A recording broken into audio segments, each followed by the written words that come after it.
Throughout history, the path of the aggressor has followed the same general course. The pattern of quick successes and the eventual downfall of the conqueror has been repeated through the ages. In the 20th century, this pattern was repeated once again at several points on the globe. In the Orient, the Japanese embarked on a program of aggression which was to follow exactly the time-honored course.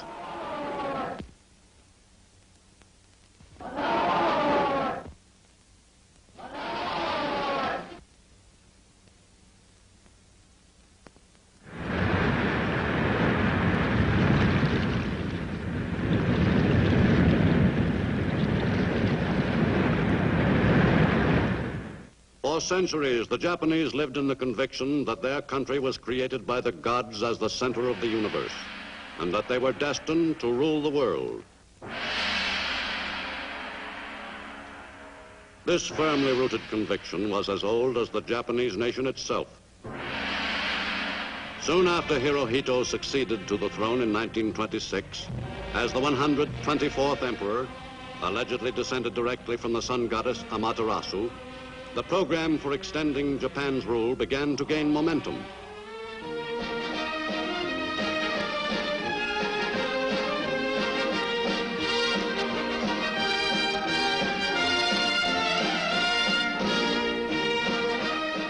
The command of Hako Ichi-U to bring the 8 corners of the world under one roof was part of Hirohito's inheritance.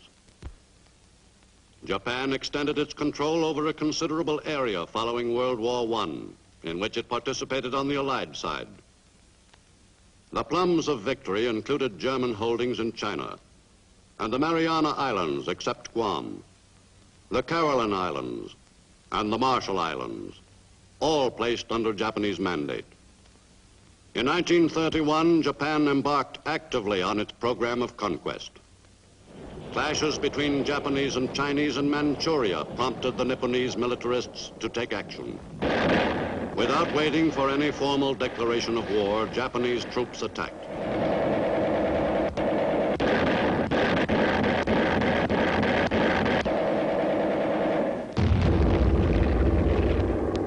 On September 18, 1931, Japanese troops seized Mukden, Manchuria's most important city.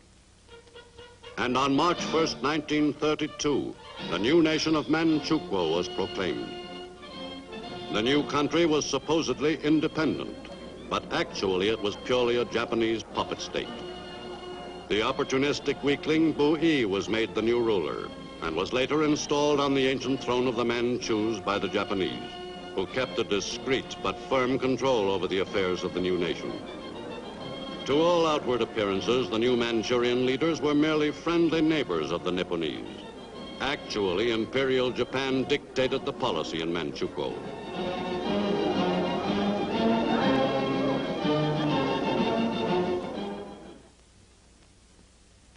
In Geneva, Switzerland, in February 1933, Foreign Minister Matsuoka of Japan piously disavowed any aggressive intentions. It is a matter of common knowledge that Japan's policy is fundamentally inspired by a genuine desire to guarantee peace in the Far East and to contribute to the maintenance of peace throughout the world. Japan, however, finds it impossible to accept the report adopted by the Assembly. Traduction. Monsieur le Président, Messieurs, c'est pour la délégation japonaise. With Japan's subsequent withdrawal from the League of Nations, its diplomatic position in relation to the other world powers deteriorated rapidly. Le Japon a été membre de la société. Japan set out quickly to consolidate its gains in Manchuria, which it planned to transform into a large continental war base. A program of planned economic development was initiated, and it was indicated that foreign capitalists would not be allowed a free hand in the exploitation of Manchurian resources.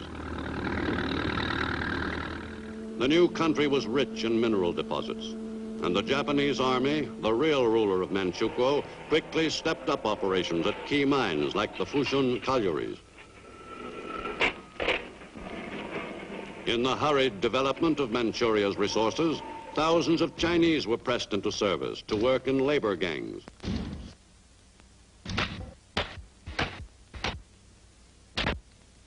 The Chinese in Manchuria, who comprised some 90% of the population, had the choice of working for the Japanese for a meager living or starving to death. Opium was easily obtainable through a Japanese monopoly, even though laws had been passed forbidding its use, except in the case of addicts. But unauthorized persons were able to purchase the drug illegally and were then often fined for breaking the law, thereby enriching their new rulers on both counts. A government system of checks on opium addiction was announced and supposedly put into operation, but no effective measures were ever taken to curb the practice. In strengthening its strategic position on the mainland, Japan moved quickly to consolidate its control of as many railways as possible.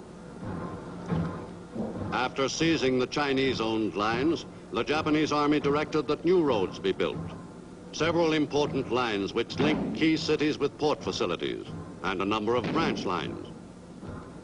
This ambitious program of railway construction was designed to produce a network of routes over which Japanese troops could be moved quickly to meet emergencies at any point on the Japanese perimeter. Control of the South Manchurian Railway, Japan realized, would be of vital assistance in any movement southward if Nippon were to extend its area of influence on the Asiatic mainland. By March 1935, scarcely 3 years after the new nation of Manchukuo was established, the Japanese succeeded in gaining complete control of all Manchurian railways.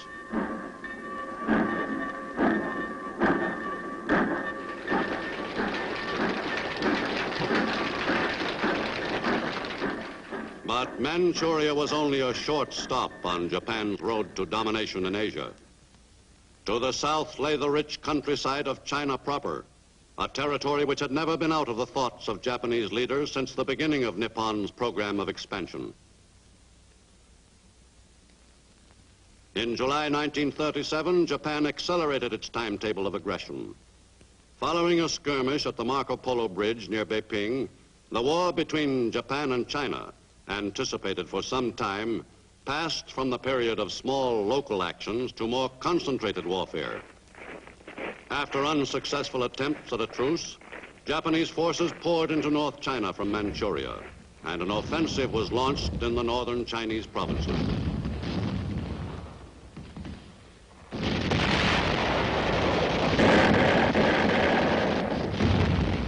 The Japanese advance against a somewhat disorganized enemy was rapid.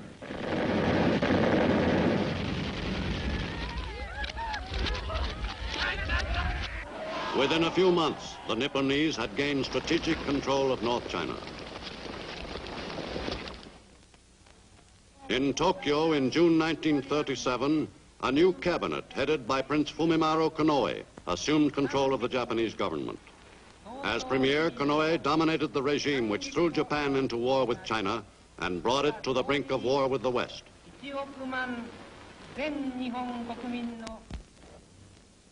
Committed to a sizable war on the mainland of Asia, Japan's militarists geared the whole nation to all-out production for the winning of that war, and any other wars that might develop as Japanese forces moved farther and farther from the home islands.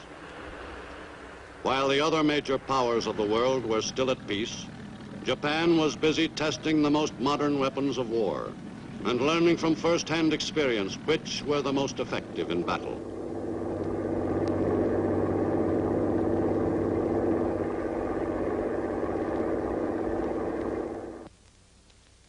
In the air arm of the Japanese forces, pilots found that the new Japanese fighter plane, the Zero, was the fastest, most maneuverable combat plane they had yet seen in the air.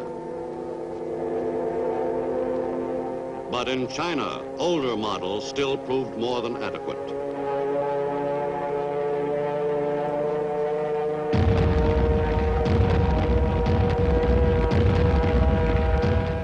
In China, the Japanese established their blueprint for victory.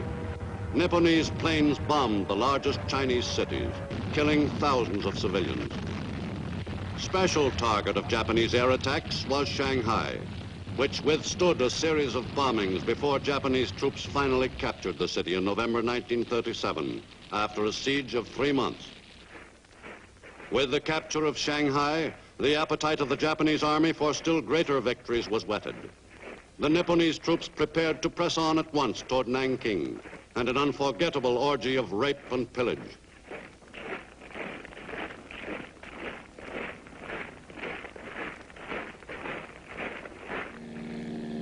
In mid-December 1937, the U.S. gunboat Panay in the Yangtze River was picked out by Japanese naval planes.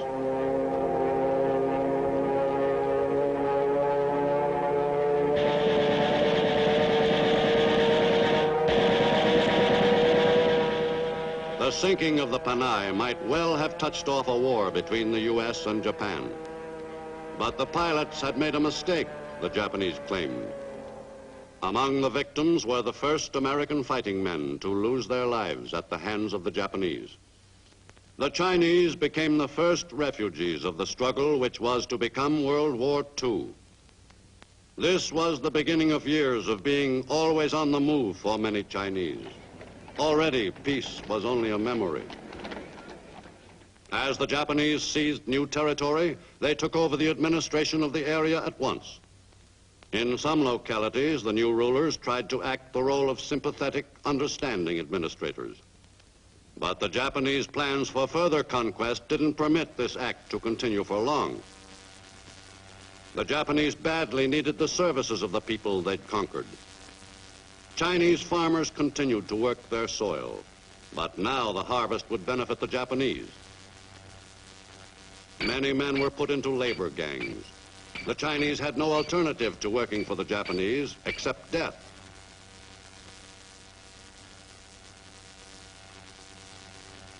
Some Chinese labor gangs had the privilege of repairing buildings which had been bombed out by their new rulers.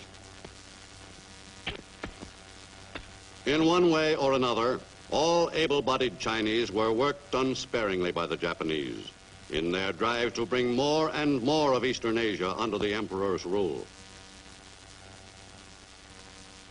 With North China won and a continuing war with the Chinese in progress, the Japanese militarists looked still further south in their search for other lands to conquer.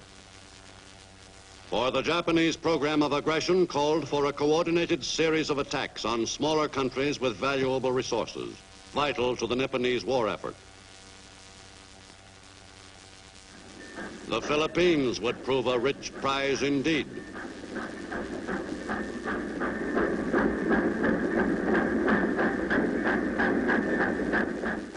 The Philippines had enough good timber to help satisfy Japan's wartime needs.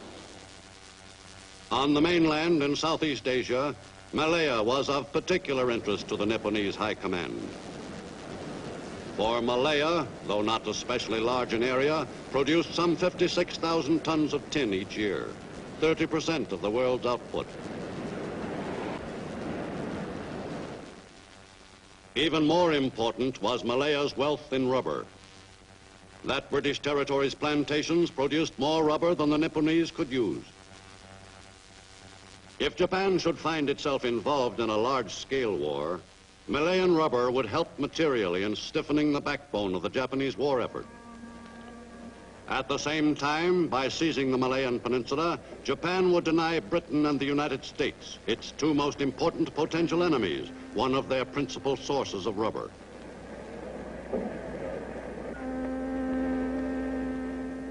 Singapore, at the southern tip of Malaya, had great strategic value to any nation waging war in the lands which lay along the equator. The base at Singapore had a commanding position with relation to the narrow straits separating the Asian mainland and the Dutch East Indies. The invaluable stocks of oil in these exotic islands made them a high priority area for seizure by any Asiatic aggressor planning to wage all-out war.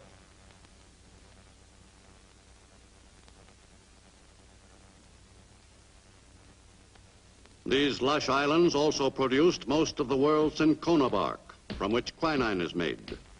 Since quinine was the most effective preventive for malaria, the cinchona bark was of paramount military importance to Japan. Still farther south, Australia would prove an important prize for any warring nation. In the down-under countries, wealth consisted largely of wool and livestock, both valuable commodities. Meanwhile, in Tokyo, the Nipponese demonstrated their friendliness with another aggressive power, fascist Italy. The festive atmosphere was heightened by the favorable trend of the year-old war in Europe for the Axis powers.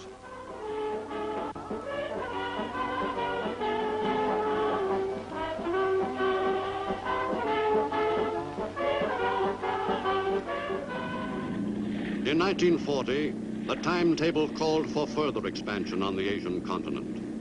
In September of that year, Japanese troops put ashore on the coast of French Indochina, directly south of China. The landings were made without resistance. At Berlin during that eventful September 1940, the three aggressor nations of Europe and Asia joined forces and forged the Berlin-Rome-Tokyo axis. The German Führer was well disposed toward making an alliance with any nation which would help further his own greedy aims and which would not cause him any trouble in return. The tripartite treaty guaranteeing mutual assistance was signed eagerly by Germany's Foreign Minister Joachim von Ribbentrop and with equal satisfaction by Japan's Ambassador Saburo Kurusu. The alliance was further cemented in April 1941, when Japanese Foreign Minister Yosuke Matsuoka paid a call on Benito Mussolini in Rome. The Italian people acclaimed the representative of the strong Asiatic power, which would lend support to their dictator's own territorial ambitions. Japan's treaty with the European fascists gave it the opportunity it wanted to take over French Indochina, now controlled by the French Vichy government. In July 1941, Japanese warships moved into the harbor of Indochina's chief port, Saigon. The formal ceremony which made that country a Japanese protectorate was attended by the representatives of the French Vichy government, which was openly sympathetic to the fascist cause. Japan's army had gained an entire country lying along the vitally important coast of Southeast Asia without a struggle. Within a few days, Nipponese troops had taken possession of all of Indochina to the borders of fertile Thailand, still an independent nation. But freedom across that border was to be short-lived. In Tokyo in the autumn of 1941, relations between Japan and the United States grew steadily more strained. U.S. Ambassador Joseph Grew informed Washington that Japan might well strike with dangerous and dramatic suddenness. Attempts to effect conciliation of differences were continued, but to no avail. In an effort to weaken the Japanese threat to the Pacific world, severe economic restrictions had been imposed by the U.S. Japan's exports dropped off sharply, and the economy of the country, delicately balanced with relation to its war industries and its foreign trade, was violently upset. Japan's diplomatic negotiations did not mean much. The militarists who controlled Nippon's destinies were already convinced that there was only one sure course to be followed. As the situation grew more tense, they pleaded for a unified national spirit.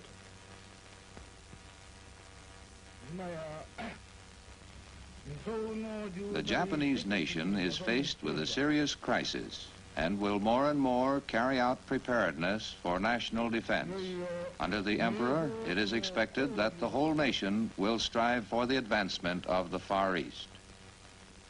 In Washington, on Sunday, December 7th, 1941, Secretary of State Cordell Hull worked in vain on new attempts at a solution to the crisis. But negotiations ended abruptly.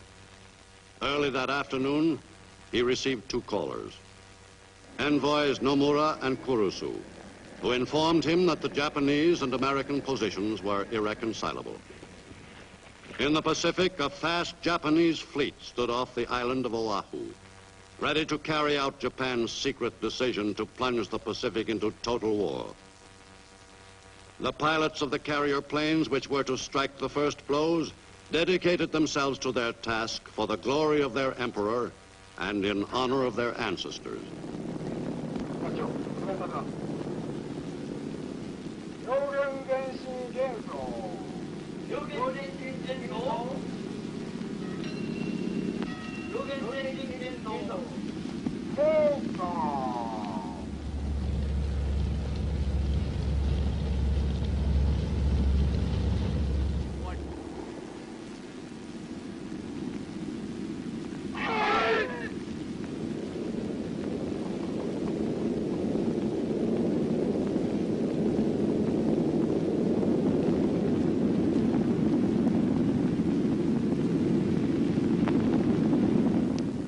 With the fleet less than 300 miles from the target area, the planes took off for the kill.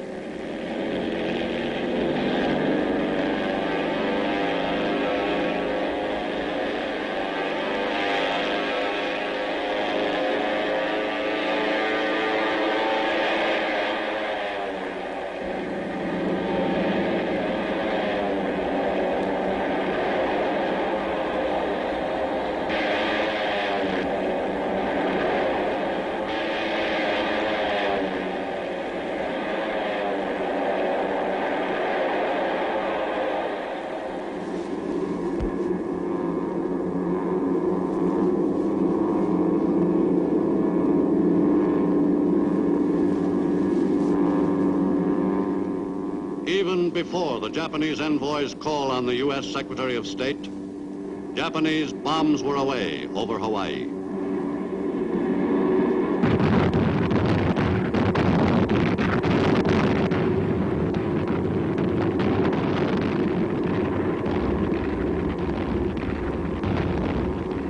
U.S. forces had 260 planes destroyed during the attack and suffered the staggering loss of 4 battleships, a cruiser and 2 tankers at Pearl Harbor.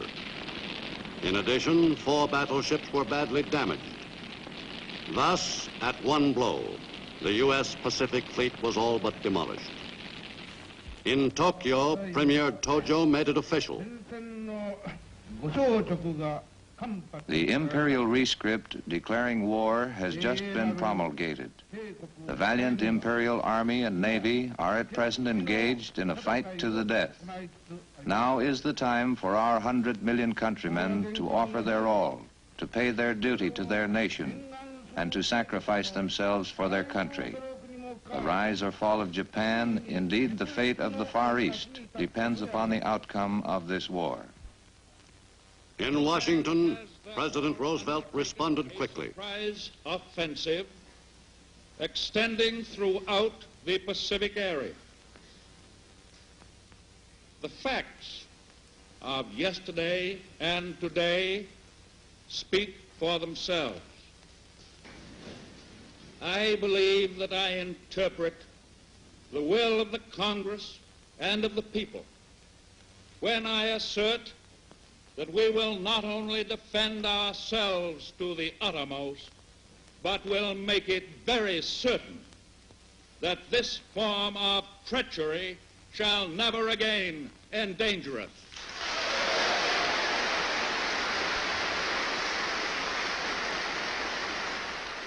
Both houses of Congress acted immediately, with but one dissenting vote. Therefore, be it resolved by the Senate and House of Representatives of the United States of America in Congress assembled that the state of war between the United States and the Imperial Government of Japan, which has thus been thrust upon the United States, is hereby formally declared, and that the President be and he is hereby authorized and directed to employ the entire naval and military forces of the United States and the resources of the government to carry on war against the Imperial Government of Japan and to bring the conflict to a successful termination. All of the resources of the country are hereby pledged by the Congress of the United States. Is the second demanded? Gentlemen from us, there can be no objection. The American people, solidly united behind their commander-in-chief, volunteered eagerly to take an active part.